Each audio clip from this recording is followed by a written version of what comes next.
Mr. President. Mr. President, I confess that there are several parts of this Constitution which I do not at present approve, but I am not sure I shall never approve them.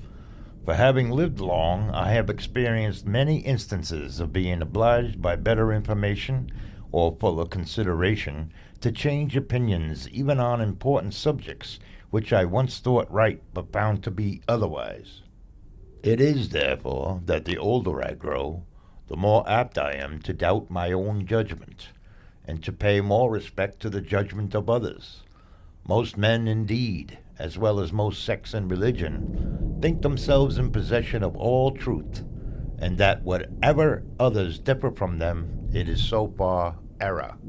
Steele, a Protestant in a dedication, tells the Pope that the only difference between our churches in their opinions of the certainty of their doctrines is, the Church of Rome is infallible, and the Church of England is never in the wrong. But though many private persons think almost as highly of their own infallibility as that of their sect, few express it so naturally as a certain French lady, who in a dispute with her sister said, "I don't know how it happens, sister, but I meet with nobody but myself that's always in the right. Il n'a que moi qui ai toujours raison." In these sentiments, sir, I agree to this Constitution, with all its faults, if they are such, because I think a general government necessary for us, and there is no form of government but what may be a blessing to the people if well administered, and believe farther that this is likely to be well administered for a course of years, and can only end in despotism, as other forms have done before it, when the people shall become so corrupted as to need despotic government, being incapable of any other. I doubt, too, whether any convention we can obtain may be able to make a better constitution. For when you assemble a number of men to have the advantage of their joint wisdom, you inevitably assemble with those men all their prejudices, their passions, their errors of opinion, their local interests, and their selfish views. From such an assembly can a perfect production be expected? It therefore astonishes me, sir, to find this system approaching so near perfection as it does, and I think it will astonish our enemies, who are waiting with confidence to hear that our counsels are confounded like those of the builders of Babel, and that our states are on the point of separation, only to meet hereafter for the purpose of cutting one another's throats.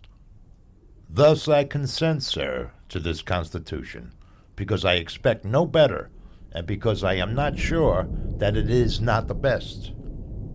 The opinions I have had of its errors I sacrifice to the public good. I have never whispered a syllable of them abroad. Within these walls they were born, and here they shall die. If every one of us, in returning to our constituents, were to report the objections he has had to it, and endeavor to gain partisans in support of them, we might prevent its being generally received, and thereby lose all the salutary effects and great advantages resulting naturally in our favor among foreign nations as well as among ourselves from our real or apparent unanimity. Much of the strength and efficiency of any government in procuring and securing happiness to the people depends on opinion, on the general opinion of the goodness of the government, as well as of the wisdom and integrity of its governors.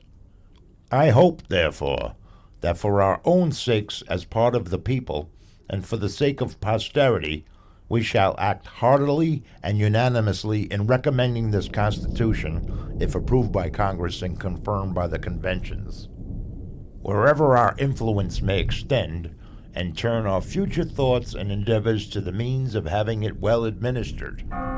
On the whole, sir, I cannot help expressing a wish that every member of the convention who may still have objections to it would, with me, on this occasion, doubt a little of his own infallibility, and to make manifest our unanimity, put his name to this instrument.